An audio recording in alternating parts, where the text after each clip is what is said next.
आइए सुनते हैं सुप्रसिद्ध लेखक विजय हरित जी की लिखी कहानी पप्पू का स्कूटर। वाचन स्वर सेन निलय। भगवान ने इंसान बनाए, वहीं कुछ नमूने भी बनाए हैं। आज मैं उन्हीं में से एक नमूने पुष्पेंद्र उर्फ पप्पू की कहानी आप लोगों को सुना रहा हूं। अपना पप्पू एक नंबर का फेंकू और झूठ बोलने में पारंगत था। ऐसा नहीं था कि पुष्पेंद्र दिखने में भी पप्पू लगता हो। देखने में तो खैर स्मार्ट था, लेकिन झूठी सच्ची कहानी सुनाकर वह लोगों को भरपूर पकाता था। साथ ही लोगों का थोड़ा मनोरंजन भी हो जाता था। फाइनल ईयर का स्टूडेंट था और बड़े बड़े सपने देखा करता था। नीरजा उसकी क्लासमेट थी, जिसे हर वक्त वह इम्प्रेस करने के चक्कर में लगा रहता था। एक रोज खाली पीरियड में क्लास के लड़के और लड़कियां उसे घेर कर बैठे थे और हमारा पुष्पेंद्र झूठे सच्चे किस्सों से सबका मनोरंजन कर रहा था। बातों बातों में एवरेस्ट की चोटी पर चढ़ाई की बात आई। भाई साहब बोले, तुम लोग यकीन नहीं करोगे, मैं 2 बार एवरेस्ट पर चढ़ चुका हूं। इस पर नीरजा ने कहा, लेकिन न्यूज में तो इस विषय में कभी तुम्हारे बारे में सुना या पढ़ा नहीं। पुष्पेंद्र ने तपाक से उत्तर दिया, बस यही फर्क है मुझ में और तुम लोगों में। मैं पब्लिसिटी से बेहद नफरत करता हूं। अरे मैंने चैनल वालों को साफ मना कर दिया था, भाई मुझे कोई पब्लिसिटी नहीं चाहिए, कृपया आप लोग मेरे विषय में कुछ ना दिखाएं। इस पर सभी छात्र हंसने लगे। एक छात्र ने पूछ लिया, पुष्पेंद्र तुम्हें कार चलानी तो आती होगी ना? पुष्पेंद्र ने तपाक से फिर उत्तर दिया, ले कार चलाना, मैं तो हवाई जहाज तक चला सकता हूँ। है ही क्या हवाई जहाज चलाने में, बस कार की तरह चलाओ और फिर एक लीवर ऊपर की ओर कर दो, प्लेन उड़ने लगेगा। तो ऐसे थे हमारे पुष्पेंद्र उर्फ पप्पू। अब मैं आपको 6 साल आगे लिए चलता हूं। उस दिन पुष्पेंद्र का पारा 7वें आसमान पर जा पहुंचा था। उसे गुस्सा था उस मैनेजर पर, जिसने इस चिलचिलाती गर्मी में उस खटारा स्कूटर पर दिल्ली से नोएडा ऑफिस के काम से भेजा था, जो कहीं भी रुककर खड़ा हो जाता था और उसे स्टार्ट करने के लिए 20 किक मारनी पड़ती थी। लग रहा है मैनेजर का बच्चा इस स्कूटर को हड़प्पा की खुदाई से निकाल कर लाया है, उसने मन ही मन कहा। और वही हुआ भी। वापस आते समय एक जगह खटारा स्कूटर रुककर खड़ा हो गया। 50 किक मारने के बाद भी स्टार्ट नहीं हुआ।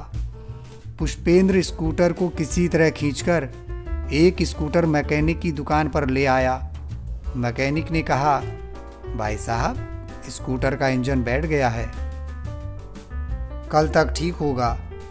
पुष्पेंद्र के पास कोई चारा नहीं था। उसने कहा, ठीक है भाई, ठीक कर देना, मैं कल आकर ले जाऊंगा। गर्मी और पसीने के कारण पुष्पेंद्र की बुरी हालत थी। उस पर बस स्टैंड के लिए उसे तकरीबन आधा किलोमीटर चलना पड़ा। किक मारने के कारण शर्ट का बीच का बटन टूट गया था, जिसमें से पेट दर्शन दे रहा था। वह मन ही मन मैनेजर को गालियां दे रहा था और बस का इंतजार कर रहा था। तभी पुष्पेंद्र ने देखा एक चमचमाती हुई लग्जरी गाड़ी उसके पास आकर रुकी और उसमें से एक स्टाइलिश लेडी बाहर निकली। उसने गॉगल्स उतारते हुए पुष्पेंद्र को देखा। पुष्पेंद्र तुरंत उसे पहचान गया। अरे यह तो नीरजा है। अगर इसने मुझे इस वेश में देख लिया, शर्ट का बटन टूटा है, कपड़े भी निहायत मामूली पहन रखे हैं, तो इज्जत का भाजी पाला हो जाएगा।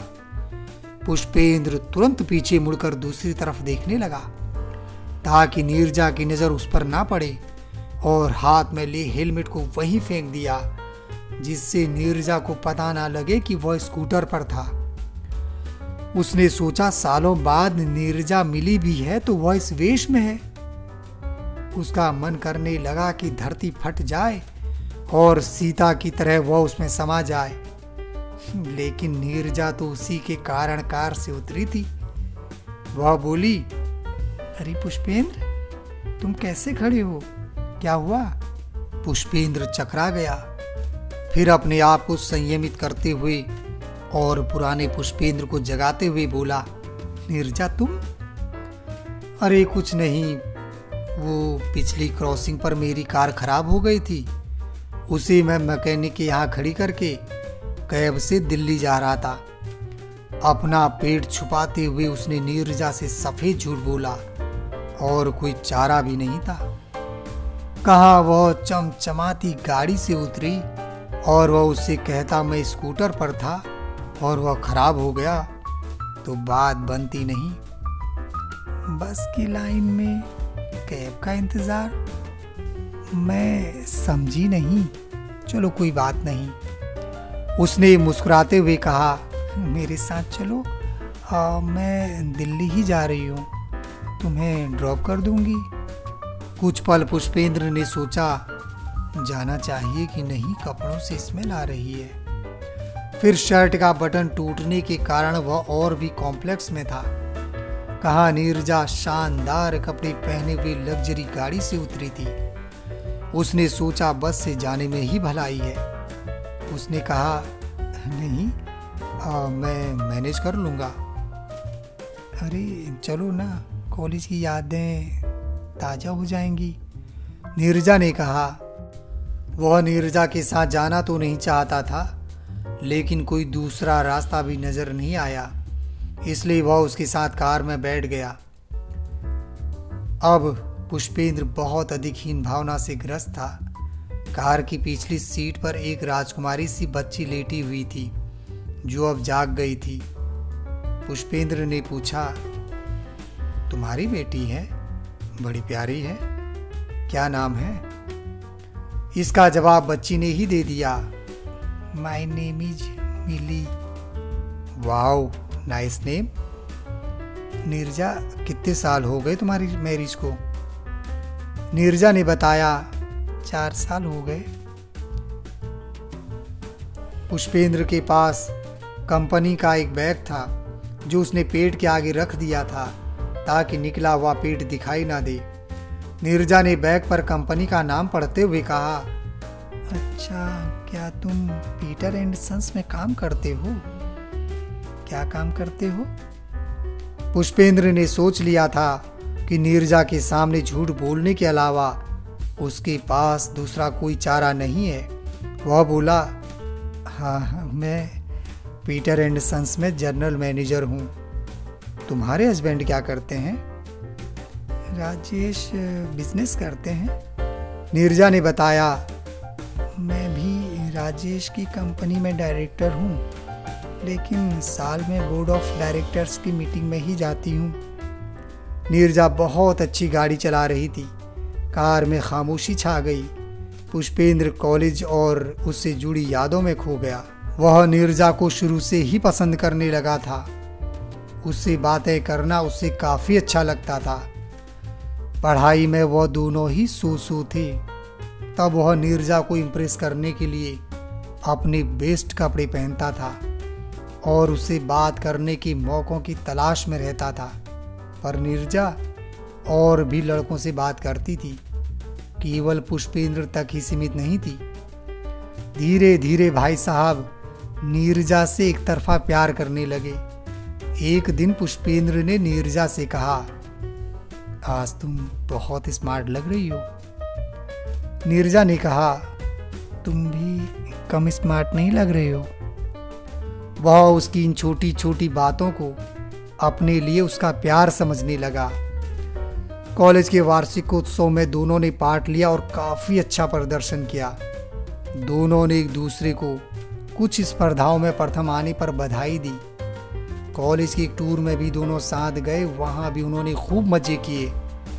ऐसे ही 2 साल बीत गए। दोनों ही पास हो गए और उनकी पढ़ाई समाप्त होने का समय आ गया। एक दिन पुष्पेंद्र ने उससे पूछ लिया, क्या तुम मुझे पसंद करती हो? नीरजा ने कहा, हाँ, क्यों नहीं, तुम मेरे अच्छे दोस्त हो।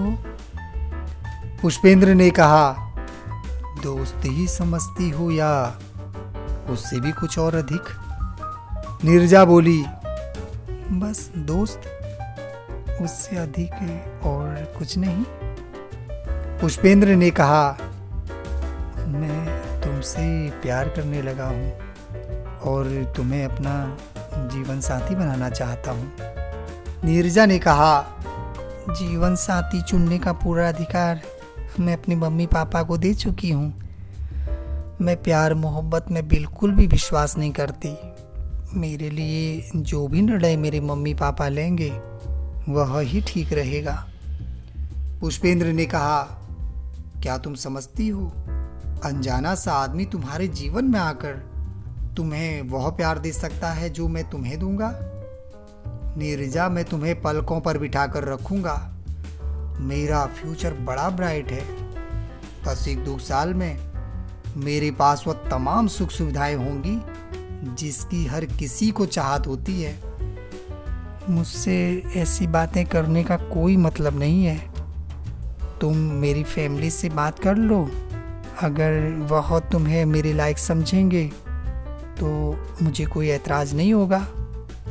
नीरजा ने कहा था, ठीक है, संडे को मैं तुम्हारे यहाँ आता हूँ और उनसे तुम्हारा हाथ मांग लेता हूँ। मुझे अपने ऊपर पूरा विश्वास है, तुम्हारे पापा मुझे ना नहीं कह पाएंगे।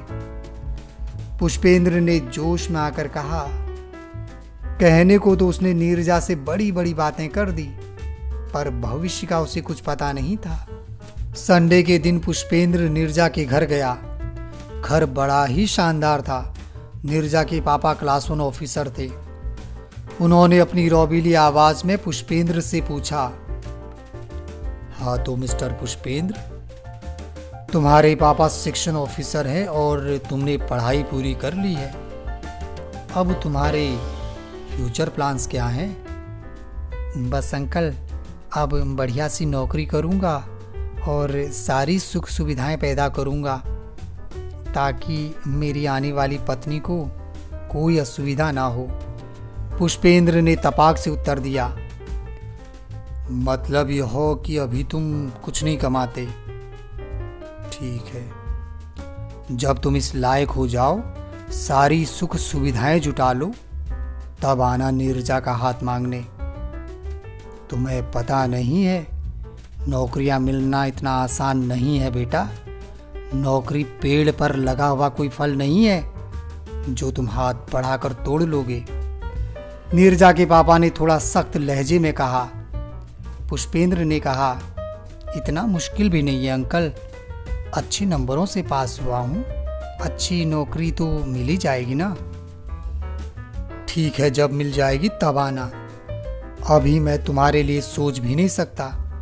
एक बेरोजगार के हाथ में मैं अपनी लड़की का हाथ नहीं दे सकता, अंकल ने फटकारते हुए कहा। पुष्पेंद्र बढ़ चढ़कर बोलने का आदी तो था ही। बोला, देखिएगा अंकल, एक दिन आप और नीरजा पछताएंगे। मुझे मालूम है कि मैं बहुत जल्द बहुत बड़ा आदमी बनने जा रहा हूँ। धन दौलत, गाड़ियाँ, नौकर चाकर सब होगा मेरे पास। तब आप लोगों को बहुत अफसोस होगा कि आपने आया हुआ मौका अपने हाथ से गवा दिया। नीरजा के पापा ने कहा, फिलहाल तो मुझे तुमसे बात करके बहुत अफसोस हो रहा है। अब तुम जाओ, इसी में तुम्हारी भलाई है। आज कार में बैठा पुष्पेंद्र सोच रहा था कि कितनी बढ़ चढ़ कर बातें उसने तब नीरजा के पापा और नीरजा से की थी। हकीकत में कुछ भी नहीं कर पाया। पीटर एंड सन्स में मामूली सी नौकरी करता था पुष्पेंद्र, और कहाँ नीरजा इतनी शानदार और लग्जरी लाइफ जी रही थी। पुरानी बातों को सोचकर उससे अपने ऊपर हंसी भी आ रही थी। काफी देर तक दोनों कॉलेज के किस्से शेयर करते रहे और खूब हंसते रहे। तभी एकाएक पीछे से मिली की आवाज आई, मामा बिस्कुट दे दो, भूख लग रही है। मामा बिस्कुट यूएस वाले ही देना। ठीक है बेटा, यूएस वाले ही दूंगी। नीरजा ने डैशबोर्ड खोलकर बिस्किट का एक पैकेट निकाला और पीछे मिली को दे दिया। उसने एक पैकेट पुष्पेंद्र को भी दिया। अरे वाह, यूएस के बिस्किट मुझे भी बड़े अच्छे लगते हैं। मैं भी जब यूएस जाता हूँ तो ढेर सारे बिस्किट लेकर आता हूँ। पप्पू अपनी पुरानी फेंकने की आदत से बाज नहीं आया और यहाँ भी यूएस को फिर बीच में ले आया। नीरजा ने पूछा, विदेश जाते रहते हो? हाँ, विदेश जाना तो लगा ही रहता है नीरजा।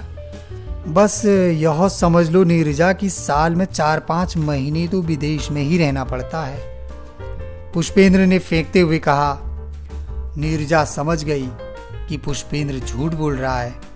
वह अपनी हंसी को बमुश्किल रोक पाई, लेकिन सीरियस होते हुए बोली, कंपनी की तरफ से जाते हो? पुष्पेंद्र ने उत्तर दिया, कंपनी की तरफ से तो कभी कभी, ज़्यादातर तो अपने आप ही जाता हूँ। बस यह है कि विदेश जाने में 2 दिन तक पैरों में चींटियां सी काटती रहती हैं, पप्पू ने शेखी बघारते हुए कहा। नीरजा समझ नहीं पाई और उसने पूछा, चींटियां सी क्यों काटने लगती हैं भला? अरे वही जेटलैग के कारण। क्यों, तुम्हें जेटलैग नहीं होता है क्या? पुष्पेंद्र ने अनभिज्ञ होकर सा पूछा। नीरजा तुरंत भाप गई पप्पू की असलियत। इस बार वह अपनी हंसी पर कंट्रोल नहीं कर पाई, जोर से हंसी और बोली, मेरे साथ वैसा ही होता है यार। यह वह बंदा कह रहा था जिसने अभी तक शायद एयरपोर्ट भी ठीक से नहीं देखा था। नीरजा और उसको बेवकूफ बनाते हुए बोली, रुकते तो 5 स्टार होटल में ही होगे। हाँ नीरजा, 5 स्टार होटल से कम तो काम चलता ही नहीं है। तुम तो जानती ही हो मेरा रहन सहन। हाँ बिल्कुल, सैलरी बहुत होगी तुम्हारी।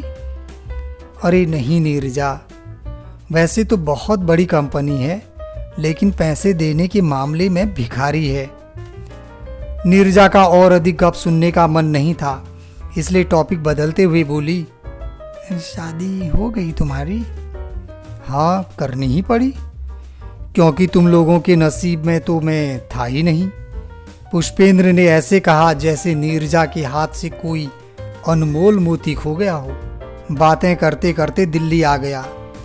पुष्पेंद्र नीरजा को अपना घर नहीं दिखाना चाहता था, इसलिए बोला, बस नीरजा मुझे यही उतार दो, इस मार्केट में मुझे कुछ काम है। ठीक है पुष्पेंद्र, सालों बाद तुमसे मिलकर बड़ा अच्छा लगा।